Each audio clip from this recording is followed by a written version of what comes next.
আমার এই সরকারকে সিন্দাবাদের ভূত বলে মনে হয়। কাঁধে তো উঠে বসেছে, নামাবেন কিভাবে এটা ভাবেন আগে। কারণ ওনারা বসে এত আরাম পেয়ে গেছে যে আর নামতে চায় না। এখন ওনাদের লক্ষ্য হলো যদি আমি 2 দিনও বেশি থাকতে পারি তাহলে 2 ফাইলে সিগনেচার করা যাবে, ওই সিগনেচার থেকে কিছু আসবে। চিন্তাটা এখন ওই পর্যায়ে যে ঠিক আছে সেটা কিভাবে কি করবেন এটা নিয়ে সবাইকে এখন ভাবতে হবে। সংস্কার নিয়ে আলোচনা করা হচ্ছে, আমি খুব সংক্ষেপে বলছি, পয়েন্টগুলো টাচ করে যাচ্ছি। সংস্কার নিয়ে আলোচনা করা হচ্ছে। সংস্কারটা কি আসলে, তারা কি সংস্কার করবে? গত 11 মাসে তারা কি সংস্কার দেখাতে পেরেছে এটা আমাকে বলেন। তারও চেয়ে বড় কথা আমি আরেকটা কথা বলি, যে ওনারা যে সংস্কারটা করবেন সেটা কি ভালো হবে না মন্দ হবে এটা আমি বুঝবো কি করে?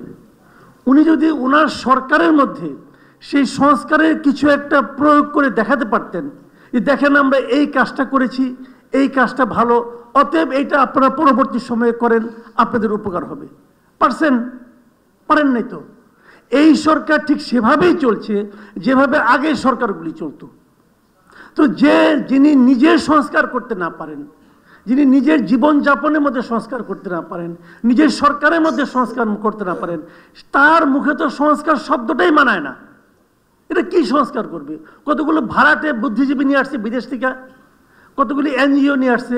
এই এনজিওদের সংস্কার, যারা নাকি এই দেশ থেকে চলে গেছে, যে ভাড়াটে বুদ্ধিজীবীরা যারা অন্য দেশের নাগরিকত্ব গ্রহণ করে, সেই লোক এসে আমাকে সংস্কার করবে, আর সেই সংস্কার আমাদের দেশে পলিটিক্যাল পার্টিগুলো মানবে। কেন মানবে এটাও আমি বুঝি না। প্রতিদিন সকালে এই আমাদের পলিটিক্যাল পার্টির লিডাররা কিছু মনে করবেন, এখানে আসেন আপনারা, প্রতিদিন সকালে যে ঘরের মধ্যে ঢুকে নিয়ে কি কি আলাপ আলোচনা করে, বাইরে এসে কয়ে যে অর্ধেক খুশি, সম্পূর্ণ সন্তুষ্ট, কিছুটা অসন্তুষ্ট, আবার মাঝে মাঝে ওখান থেকে বাইরেই পড়ে না আমি এই আলোচনায় থাকবো না। ভাই কি করতেছেন আপনারা? আসলে আপনাদের একটা জায়গায় ঢুকাই নিয়ে সময় ক্ষেপণ হচ্ছে, জাস্ট সময় ক্ষেপণ করে এটাকে অজুহাত হিসেবে দেখানো হচ্ছে যে যতদিন এই সংস্কার না হবে ততদিন নির্বাচনের কথা বলতে পারবেন না। ভাই আপনি গণতন্ত্রের কথা বলেন, গণতন্ত্রের অনেকগুলি পথ আছে, আপনি অনেকভাবে গণতন্ত্র করতে পারেন, কিন্তু আপনি যে পথেই যান না কেন গণতন্ত্রের প্রথম পদক্ষেপ হচ্ছে নির্বাচন। আপনি জনগণকে সেই ক্ষমতা দিতে হবে যার মাধ্যমে জনগণ নির্ধারণ করবে যে পরবর্তী 5 বছর কে শাসন ক্ষমতায় থাকবে, মানে শাসনটা কে পরিচালনা করবে, রাষ্ট্রটা কে পরিচালনা করবে, এই জিনিসটা নির্ধারণ করার দায়িত্ব হলো জনগণের। কারণ জনগণ যদি ঠিক করে জনগণ তাকে সরাতেও পারবে, তাহলে যারা যাবে তাদের একটা জবাবদিহিতা থাকবে জনগণের কাছে। এই সরকার তো কোনো জবাবদিহিতা নাই। যাই হোক, আমি এটা নিয়ে আর ডিটেল যাব না। আমি আর্টিকেলটা দেখলাম বসে বসে, এখানে আমি একটু পরে এসেছি, এখানে সম্পূর্ণ দেখা হয় নাই। তো এটা দেখলাম, উনি তত্ত্বাবধায়ক সরকারের বিভিন্ন দেশের উদাহরণ টেনেছেন, অনেক পরিশ্রম করেছেন, কোনো সন্দেহ নাই। কিন্তু পিআর পদ্ধতি নিয়ে ওনার যে বিশ্লেষণগুলো, উনি থাকলে ভালো হতো। এটা আমার কাছে খুব একপেশে মনে হয়েছে। উনি পিআর পদ্ধতির মধ্যে কোনো কিছু ভালো খুঁজেই পান নাই। কেন খুঁজে পেলেন না ভাই?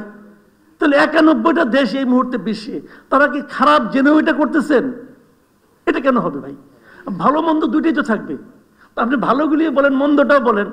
ডক্টর মামুন কিভাবে আমি বুঝলাম না উনি এটা করলেন, যে সব পিআর পদ্ধতির খারাপ দিকগুলি উল্লেখ করছেন, নেতিবাচক দিক। আরে ভাই সব কিছুই তো নেতিবাচক দিক 2-একটা থাকতে পারে, উনি বললেন না। আমি ব্যক্তিগতভাবে বলি, আমি ব্যক্তিগতভাবে পিআর পদ্ধতির পক্ষে। আমি মনে করি পিআর পদ্ধতিতে প্রত্যেকটা জনগণের অপিনিয়নটা সেখানে আসে। তবে এখানে একটা কথা, এখন যখন পিআর পদ্ধতি নিয়ে আলোচনা হচ্ছে, এখন আমি মনে করি এটা জন্য সময় সাপেক্ষ একটা ব্যাপার। এই অল্প সময়ের মধ্যে এটা নিয়ে আলোচনা করতে গেলে বিষয়টা আরো ঝুলে যাবে বলে আমি মনে করি।